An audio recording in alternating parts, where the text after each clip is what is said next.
You're listening to Rolling Recklessly, the podcast where dice hit the floor, paint gets spilled, and no game ever goes exactly as planned. I'm Grizzly, and here we dive headfirst into Warhammer, tabletop gaming, and the beautiful mess that is the hobby life. From epic crits to absolute disasters, we'll cover it all. So grab your minis, roll with me, and let's get reckless.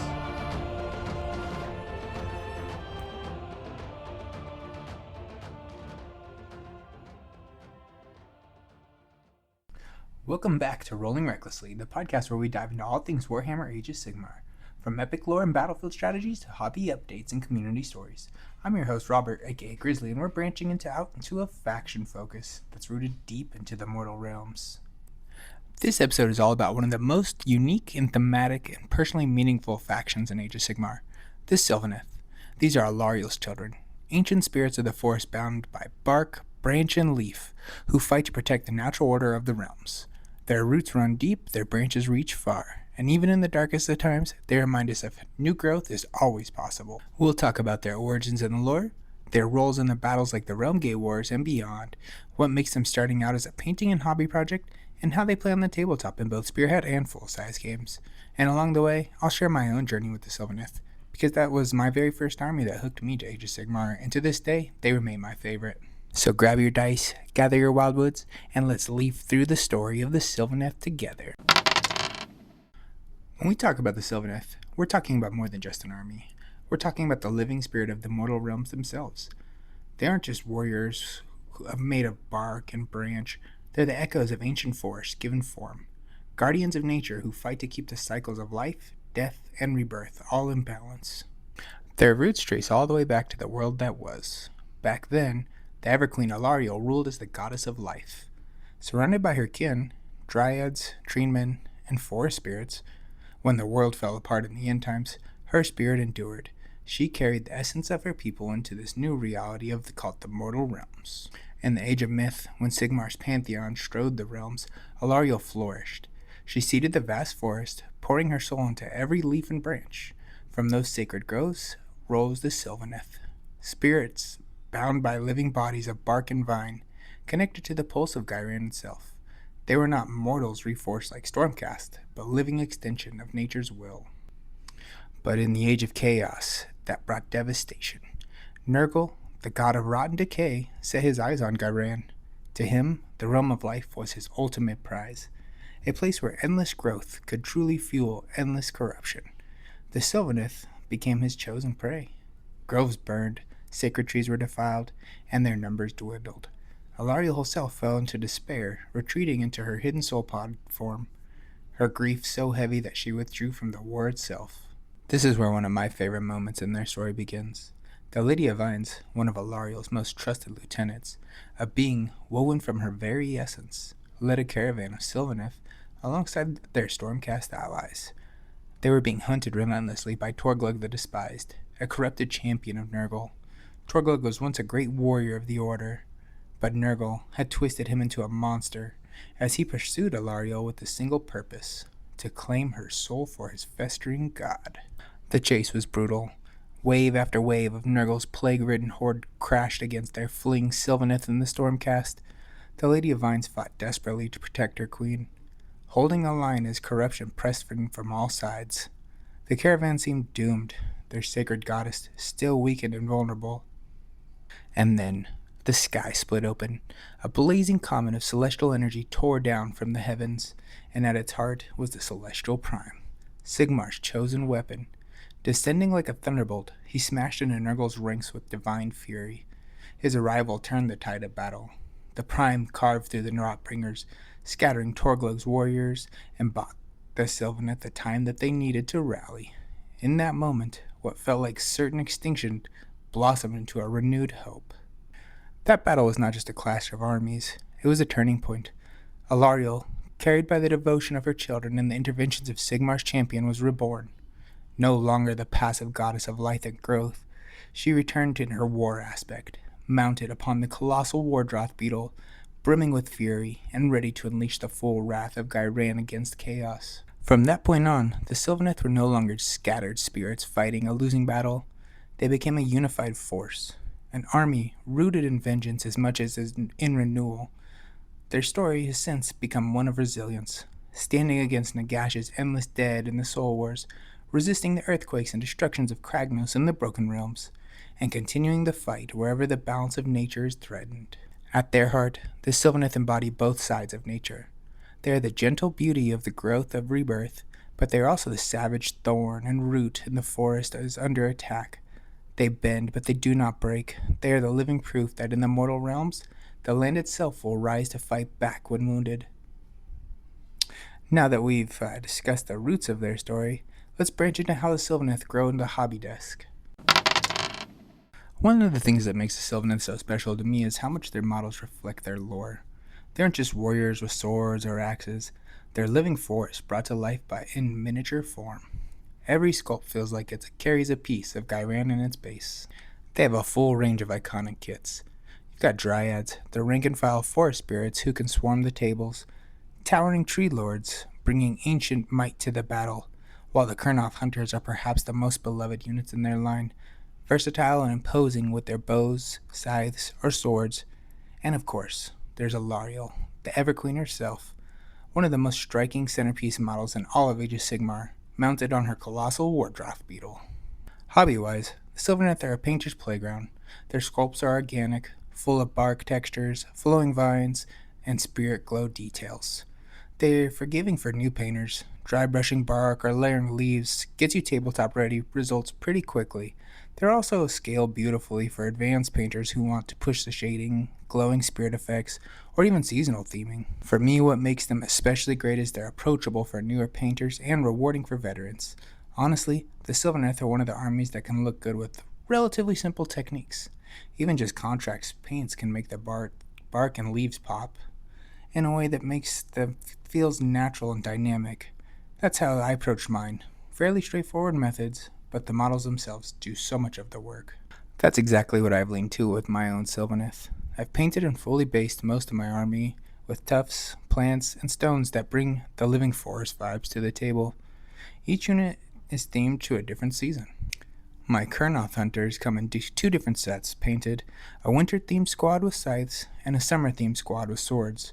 I've also got another two I have to paint, another set of swords and a set of bows that are still waiting there. My Dryads are, for the most part, fully painted and based, while my Tree Remnants are split into seasonal hosts, one autumn set with the fiery oranges and reds, and one spring set with bright greens that blooms. As for my centerpiece models, I'm especially proud of my Spirit of Durthu. He's one of my favorite models in the game, both visually and on the table. The blend of menace and majesty in the sculpt just embodies what Sylvaneth are all about. My Kurnoth hunters are another favorite. They've always stand out when they hit the table. Currently, with my Sylvaneth, I'm still working through my other heroes. I have Drycha Hamadreth, one of the wildest and most unique models in the entire game. I also have a Tree Lord Ancient. He's mostly painted now, which I plan to finish with a spring theme. And then I have my Alarielle underway. Her beetle is partially painted while she herself is primed and waiting. And last up, I have the Warsong Revenant, one of the most beautiful hero sculpts in the line. He's also primed and he's ready for work. The Sylvaneth range is really rewarding, putting your own spin on things. For me, the seasonal theme makes the army feel alive. Every unit looks like it comes from a different grove of Ghyran, each bringing its own character to the fight. When they're all on the table together, it feels like a living forest in miniature form. That's what I love most about the Sylvaneth on the hobby side. You're not just painting soldiers, you're painting seasons, spirits, and an entire ecosystem. Every model is a chance to bring a little bit of Ghyran to life. With the paint dry and the tufts glued, let's see how these spirits take root on the battlefield. When it comes to the tabletop, the Sylvaneth are one of the most unique factions in Age of Sigmar. They don't just march forward like a traditional army, they reshape the battlefield itself. Their forest, their teleportation, and their hit-and-run style, on top of healing, all of that combined makes them feel like no other army in the game. The first and most iconic rule they bring is the Awakened Wyldwoods. Being able to summon forest on the battlefield is more than just cool thematically, it's tactical. These forests give Sylvaneth places to teleport to, hide behind, and can be used to control movement. It's like you're playing with the board itself, always reshaping how the game flows. The Sylvaneth armies thrive on mobility. They're not the toughest faction in the game, and they don't often win straight slugfest. Instead, they excel at striking where the enemy is weak, grabbing objectives, and then disappearing before retaliation can land. Their units can often have abilities that let them move, teleport, or reposition in ways that other factions just can't keep up with. It makes them a nightmare for slower opponents who can't match that speed. But that mobility comes at a cost. Sylvaneth can feel fragile. They rely on positioning, timing, and using their terrain to their advantage. If you misplace a unit or lose control of your Wyldwoods, the army can unravel quickly. They aren't as forgiving as armies like the Stormcast or Nurgle, where raw durability can carry you through mistakes. On the battlefield, different units serve distinct different roles. Dryads, surprisingly durable for their cost when fighting in their forest, they're not heavy hitters, but they can bog down an enemy and hold a space. Then you've got Tree Revenants. They're tricky skirmish with their ability to teleport, great for objective play and grabbing ground when the enemy least expects it. Next up, we've got Gossamet Archers, mobile units with a 12-inch shot that can flee d6 after shooting. Great for screening and pinning, although they are a little squishy and hit on 4s. After that, we have my favorite battle line, the Kurnoth Hunters, the real muscle of the army. Scythes defend from charges and cleave through armor. Swords are reliable all-arounders with explosive charge damage, and bows give you a ranged punch. Their 5 wound bodies make them durable and anchors in an otherwise fragile army. After that, we have our Revenant Seekers, fast cavalry units for grabbing objectives and passing out a 5-up ward. Great targets for utilizing our strike and fade maneuvers. Now getting into our heroes, we've got our Spirit of Durthu, an absolute monster in melee when supported properly. He hits hardest near the Wyldwoods, making him a true centerpiece, both visually and tactically. Next up, we have Belthanos. He enables 3 units to run and charge. That helps slower units not so reliant on teleporting through the trees to make their damages.